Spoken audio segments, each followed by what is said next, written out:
You walk into a nursing home and there's a lot to contend with. First of all, you're hit with that smell, like somebody just cooked up a rotting turkey carcass marinated in Lysol.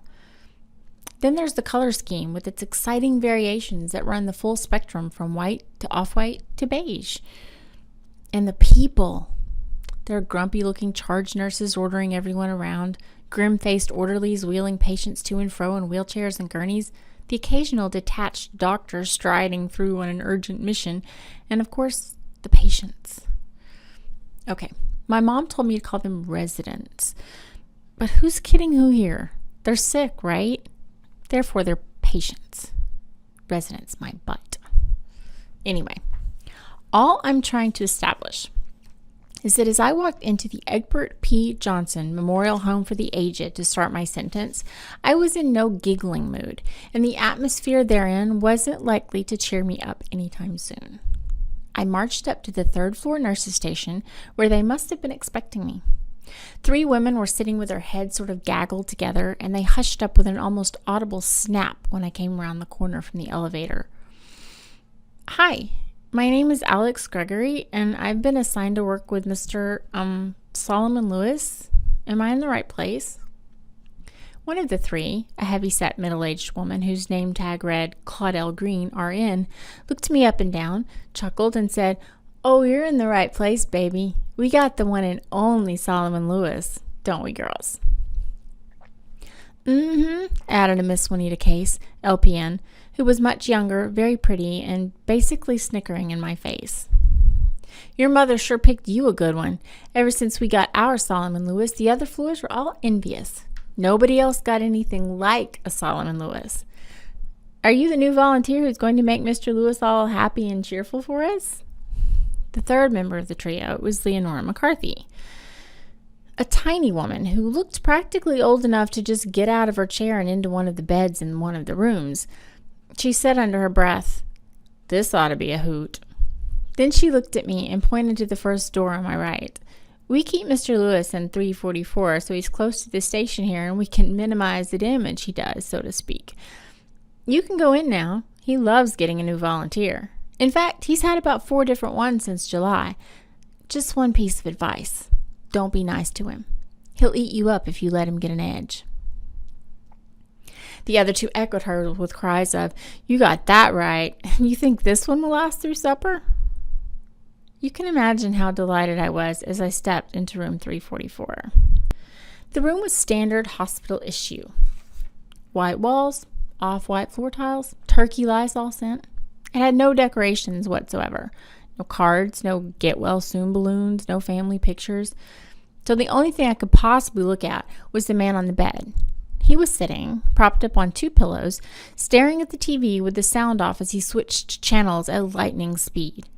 His hair was a metallic gray, and his face was surprisingly red, which served to highlight his large, hooked peninsula of a nose. We once learned about Charles Darwin in 9th grade biology class, and how he found something like 13 different species of these birds called finches in the Galapagos Islands. I remember each species had a radically different beak shape. One kind used their beaks to make holes in trees. Then they would reach down into the openings at a steep angle and pull out grubs to eat. Well, Mr. Solomon Lewis would have fit in perfectly with those particular finches. Behind the beak, shadowed by his looming single eyebrow, 2 laser blue eyes were doing their best to burn a hole in the TV screen. Beneath the beak was a regular, thin-lipped old man mouth drawn into the fiercest grimace I'd ever seen. The overall effect? Solomon Lewis was an ancient, merciless gargoyle, armed with a remote control and a trigger-quick thumb. I stood there in the doorway for a few minutes, semi-scared to speak. I cleared my throat softly, then more loudly. He had to know I was there, but was clearly dishing out the silent treatment. Well, Leonora McCarthy had warned me not to be nice, and I wasn't necessarily getting all huggy and teary-eyed watching this hawk man ignore me, so I sat down in the big armchair next to his bed and waited. And waited. And waited. The only sound in the room was the buzz of the overhead lights and the rattling wheeze of the old man's breathing. He was a remarkably loud breather. After a few minutes of staring at his face and hoping he would give in and look at me, I tried tuning into the TV, which had its own frustrations because at the exact moment I became interested in any given channel, Solomon Lewis hit the clicker. It was uncanny. For the first, but definitely not the last time, I almost suspected the old man was reading my mind, like he had the superpower of dialing into the annoyance center of my brain. When I had just about decided to jump up, block the screen, and burst into a few verses of Getting to Know You, Solomon Lewis spoke. Sit up in that chair, you little pisher. Didn't anyone ever teach you about posture? Excuse me, sir? What are you, another slow kid? My last volunteer was such a schmendrick, he needed Velcro shirts because he couldn't do buttons. I said you should sit up. All right. I had known I wouldn't be walking into a picnic here, but between this guy's tone and the unfamiliar foreign words he was throwing in, I was too stunned and confused to speak. So he did the slow talking thing that you might do for, like, a brain-damaged pet monkey. Sit up. Good boy. Maybe soon you can learn to stand up or even chew food. In the meantime, why aren't you here irritating defenseless old men when you should be in school, learning to hold a pencil or something? Mr. Lewis, my name is Alex Gregory. I'm a high school student, and I'll be spending about 10 hours here with you every week until, well, for a while. So, Alex, they send me out here to be nursed, and you they send here to keep me out of the nurse's hair. Do you know what my grandmother would have said about this cockamamie situation? I don't think so, sir. Well, I don't know either. She's dead, and I'm so forgetful that last week I tried to unlock my room door with my toothbrush. But she would have said something. God, that woman could talk. Once, when we were leaving Poland to come to America, I remember she spent so long kibitzing with the ticket taker that we almost missed the ship.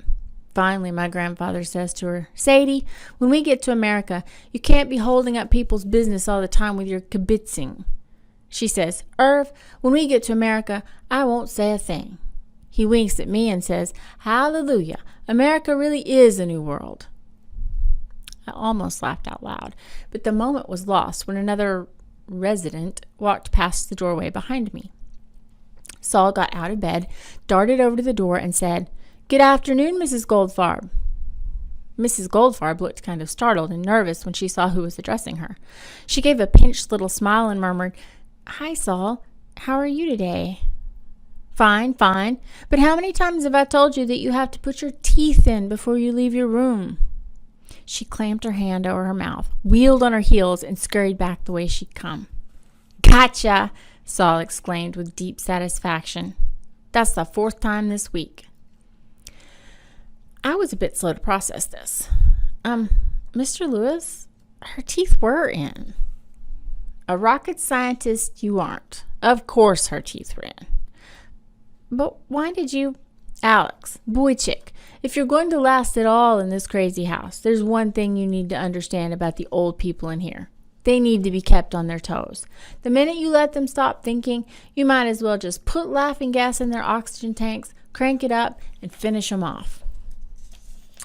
I didn't have the slightest idea of how to respond to that, so I sat there shifting my weight from foot to foot, studying the stubborn ring-ding stains on my sneakers. Solomon Lewis strode past me, chuckling to himself between loud breaths, and sat down on his bed. All of a sudden, the chuckles were gone, and he was making this horrible noise. His hands were on his knees, and his head was hunched to his chest. I asked twice whether he needed help, but he didn't respond. The 3rd time, I jumped up, went over, knelt down right in front of his face, and spoke loudly. Mr. Lewis, are you okay? He glanced up with a mixture of anger and fear that I'd never seen on anybody before. Don't worry. This is just what happens when I'm dying, you imbecile.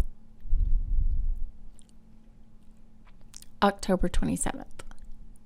Dear Judge Trent, I think it is great that you gave me a chance to right my wrongs and learn from my mistakes, even though my accident did not hurt anybody but myself.